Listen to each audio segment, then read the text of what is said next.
মেয়েকে স্কুল দিয়ে এসে 10 মিনিট বসে তারপরে আমি কি বলবো জামা কাপড় চেঞ্জ করে নিয়েছি। আর এখন বানাচ্ছি একটু গরম জল, সেই মশলাপাতি এগুলো দিয়ে। আর দাঁত ব্যথাটা এখনো কমেনি। ডাক্তারের কাছে গেছিলাম, বাবুকে নিয়ে গেছিলাম যদি, সেদিনকে ডাক্তার দেখিয়েছিলাম। মানে ওকে বললে এক্স-রে করতে হবে, উপরের এখান থেকে একটা এখান থেকে একটা। তো আমি এক্স-রেটা করলাম না, আমি ভেবেছি যে একটু যদি কমে যায়। আবার ছোট ছোট কোটা হচ্ছে। আমি ভাবলাম যে যদি অতটা ব্যথা করছিল না, তখন হালকা হালকা ব্যথা করছিল, যদি কমে যেত তাহলে ভালো হতো। মানে কমে যাবে আস্তে আস্তে, সরি। তো এখন দেখছি যে না, ব্যথাটা আছে, চিনচিন চিনচিন করে ব্যথাটা হয়।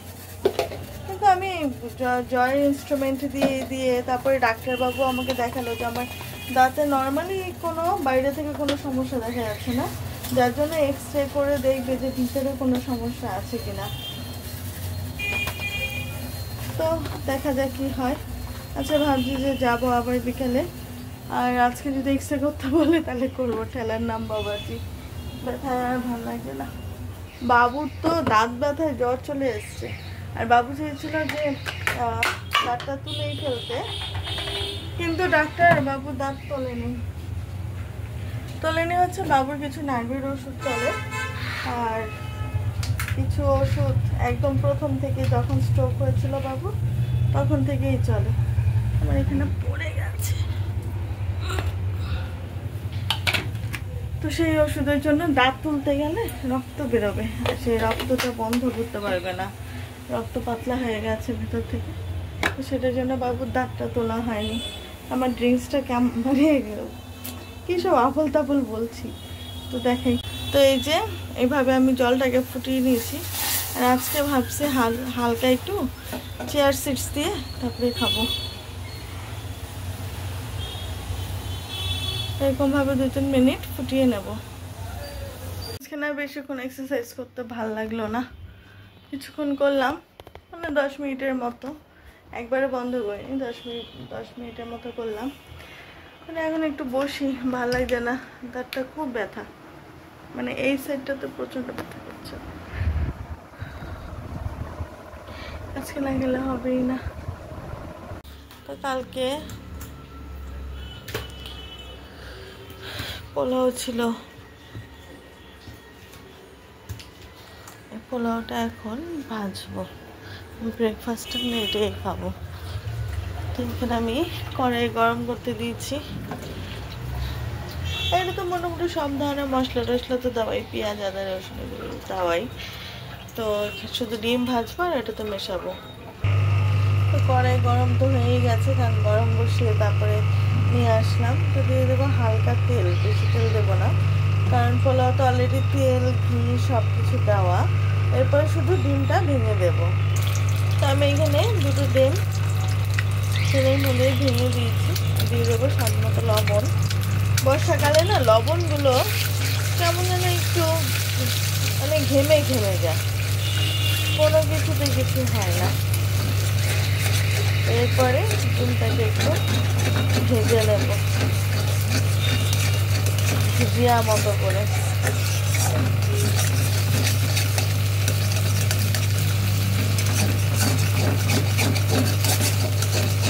আর আজকে অ্যাজ ইউজুয়াল একটু বলেছি রেস্টে নেবো, এক্সারসাইজও সেরকম করিনি, বলেছি একটু রেস্ট নেই, দাঁতটা ব্যথা করতে ভালো লাগছে না, তাই।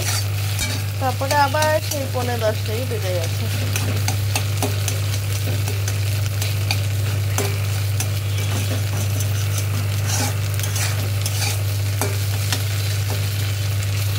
ডিমটা ভাজা হয়ে গেছে, এরপর আমি পোলাওটা দিয়ে দেবো।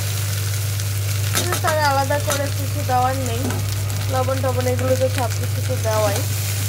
সেটাকে ভালোভাবে নিয়ে নেব। আপনারা এরকম পোলাও যদি বাড়িতে থাকে, ইভেন বাসন্তী পোলাও যদি ঘরে থাকে, তাহলে সেটাও আপনারা এরকমভাবে করতে পারেন, আরও বেশি ভালো হয়। কিন্তু আরেকটু পেঁয়াজ, কাঁচা লঙ্কা, আলু, বিনস, গাজর সব কিছু দিয়ে, মানে সব ধরনের সবজি দিয়ে, ক্যাপসিকাম এসব দিয়ে হালকা একটু সয়া সস, রসুন ফোড়ন সব কিছু দিয়ে করলে তো পুরো চাইনিজই হয়ে যাবে। তো দেখুন কিছুটা চাইনিজ চাইনিজ লুক আসছে না? এখানে যদি ভেজিটেবল দেওয়া যেত তাহলে দেখতে আরেকটু ভালো লাগতো। এরপর এটাকে ভালো মতো ভেজে নিই।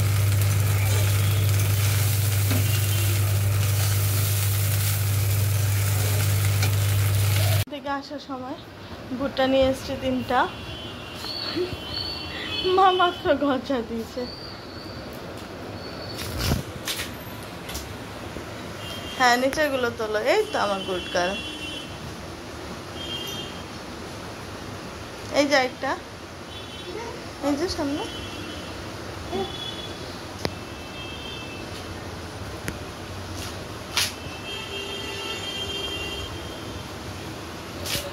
তো ভুট্টা আনার পরে এখন ভুট্টাগুলো পুড়ে দিচ্ছি। আর লোকগুলো কিভাবে ঠকায় মানুষ। আমার হ্যাঁ খুলি পুরি।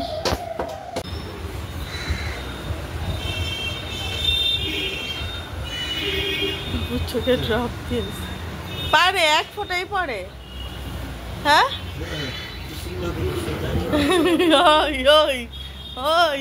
তো আজকে আমাদের রান্না হয়েছে এখানে কচু ভাজা, আর আমি এখানে লঙ্কা দিতে ভুলে গেছি। আর এখানে ডাল রান্না হচ্ছে। ডালটা সেদ্ধ করে কিছুক্ষণ আর কি নামিয়ে কচু ভেজে নিলাম কড়াইটাতে। এটা ঠান্ডা হয়ে গেছে আর কি ডালটা, সেই জন্য তাড়াতাড়ি এটা গরম হচ্ছে না। তো কচু ভাজার মধ্যে আমি পেঁয়াজ আর কালো জিরে দিয়েছি। আর সেই তেলে যেহেতু করেছি সেজন্য একটু কালো জিরে আর একটু রসুন, একটু পেঁয়াজ আর শুকনো লঙ্কা দিয়েছি। আর এখানে কি পোনা মাছ ভাজছি। পোনা মাছে শুধু তেল দিয়ে পাতলা ঝোল করব। তো কীভাবে করি সেটা দেখাই। মাছটা আমার ভাজা হয়ে গেছে দিতে। এর সাইডে আমি দিয়ে দেবো জিরা, গোটা জিরা এটা একটু ফোড়নের জন্য। মাছটা একটু ভাজা হতো সেজন্য আমি ওইখানেই দিয়ে দিয়েছি, আপনার জন্য নামিয়ে দিতে পারেন।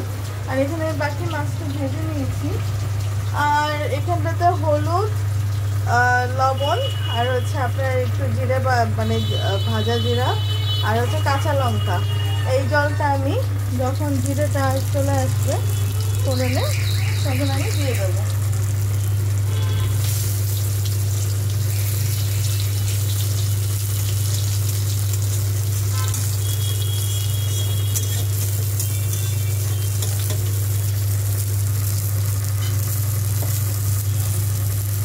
এরপর আমি দিয়ে দিচ্ছি জল।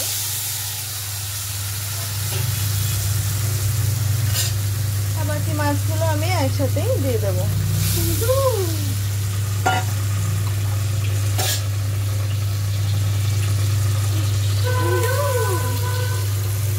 মামা বেশ হাঁপাই যাবে।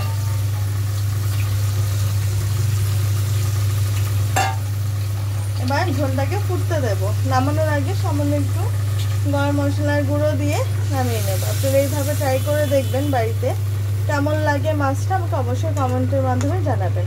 একদম শর্টকাটে রান্না, যাদের খুব তাড়াহুড়ো আছে, মানে একসাথে 2-3টে কাজ করছেন, তারা এইভাবে মাছের ঝোল রান্না করে দেখবেন, খুব ভালো লাগে খেতে।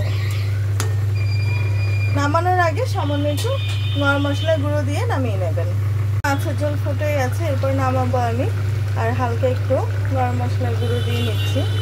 আপনারা চাইলে বাটা মশলাও দিতে পারেন। সেক্ষেত্রে কী করবেন, বাটা মশলাটা দিলে একটু তেলের মধ্যে হালকা একটু জল দিয়ে একটু ভেজে গুলিয়ে নেবেন, তাহলে ফ্লেভারটা ভালো আসবে। আমার মাছের ঝোল রেডি। আপনারা বাড়িতে ট্রাই করবেন। আর কেমন লাগলো সেটা আমাকে অবশ্যই কমেন্টের মাধ্যমে জানাবেন। এটা আমার বাবার প্রিয় একটা খাবার, আমাদের বাড়িতে প্রায়ই হয়ে থাকে। আর এভাবে অফিসে যারা যায় বা যাদের সকালবেলা খুব তাড়াহুড়ো রান্না করতে হয়, তারা এরকম হালকা পাতলা গরমের মধ্যে মাছের ঝোল দিয়ে খেয়ে যেতে পারে। তো শর্টকাট রেসিপি, আপনারা ছেলে বাড়িতে ট্রাই করবেন। ডাক্তারের কাছে এসেছি। আর দাঁতের ব্যথা ভালো লাগে না, বাড়ি থেকে গাল টাল ফুলে গেছে, আজকাল রাতেই হবে। মাম এখানে এসেও জ্বালাচ্ছে। আর তার বাচ্চা এরকম দুষ্টু স্বামীকে দেখে যাবে জানো। ছি ছি ছি, সবাই ছিছি বলবে বাবা। ডাক্তার দেখিয়ে বাড়ি চলে এসেছি, আমার এখানটা ফুলে গেছে। আসলে ডাক্তার এক্সরে করে বলল যে আমার এই সাইডটাতে একটা আক্কেল দাঁত এইখানে, মানে আমার যে দাঁতেরই এটা তো অনেকটা ঘন, মানে স্পেস কম। তো এখানটাতে একটা অলরেডি অনেক বছর আগে বেরিয়েছিল, মানে যখন 11-12 কিংবা ফার্স্ট ইয়ার সেকেন্ড ইয়ারে পড়ি ওই সময়টা এই সাইডটাতে একটা আক্কেল দাঁত আছে আমার অলরেডি। আর এইখানটাতে উনি করেনি, এখানটাতে যখন টোকা মেরেছে তখন ব্যথা লাগেনি। জানি না ডাক্তার কাছে গেলে কি হয়, ওপরের পাটিটাতে অত ব্যথা লাগেনি। আর তো নিচের এইটাতে এক্সরে করে দেখা গেছে যে একটা আক্কেল দাঁত আটকে আছে, স্পেসের জন্য বেরাতে পারছে না, মানে স্পেস কম। তো এইটার জন্য এই সাইডের দাঁতটা ব্যথা। আর ওই আক্কেল দাঁতটা সম্ভবত বেরাবে না, যেহেতু জায়গা নেই সেজন্য একটা ভালো সার্জেন দেখাতে বলেছে। সার্জেন আর কি, যাতে অপারেশন করে দাঁতটা তুলে ফেলে দিতে পারে। তো সেটার জন্য মানে একটা বিচ্ছিরি টাইপের কাণ্ড হবে আমার সাথে। আমার যে ব্যথা, আমি সেটা যাই হোক, আমি আসার পরে অর্পাকে বললাম যে ওষুধ নিয়ে আয়। আমাদের দোকানে এই ওষুধ ছিল, আপনারা অনেকেই জানেন, যারা আমার ব্লগ দেখেন কিছুদিন ধরে তারা জানেন আমাদের ওষুধের দোকান। তো অর্পার সাথে সাথে আমাকে ওষুধ দিল, আমি ওষুধটা খেয়ে নিয়েছি। খাওয়ার পরে এখন মেয়েকে ঘুম পাড়ালাম, পরে আমি একটু রেস্ট নিচ্ছি, সন্ধ্যা হয়ে গেছে। দেখি এবার কালকেই যদি কোনো ভালো সার্জনের সাথে কন্ট্যাক্ট করতে পারি। আর আমাদের সবথেকে বেশি ভালো একটা জিনিস হলো যে আমার ভাই অলরেডি ডেন্টিস্ট পড়ছে, তো সেটার জন্য ওদের কলেজে নিশ্চয়ই অনেক ভালো ডাক্তার প্রফেসর কেউ না কেউ তো অবশ্যই আছে। তো দেখি ওকে দিয়ে কালকে যোগাযোগ করাবো, আর তাড়াতাড়ি সম্ভব এটাকে করতে হবে, যেহেতু আমার বাচ্চা ছোট আর ও তো বিরক্ত শেষ নাই। আর ব্যথা থাকলে কোনো মানুষ, সে মা হোক, জেঠিমা হোক, ভগবান হোক, ব্যথা থাকলে কারো কোনো কিছু ভালো লাগে না। তো যত তাড়াতাড়ি সম্ভব এটা করার চেষ্টা করব। তো এই হলো আজকে সারাদিনের মোটামুটি চলাফেরা। মানে এমন ব্যথা, আমি যদি এরকমভাবে ঢোক গিলতে যাই তাতে যখন এই মুখটা বন্ধ হয় তখনও ব্যথা হয়, মানে ব্যথার কথা বলে বোঝাতে পারবো না। তো আজকে এই পর্যন্তই, টাটা।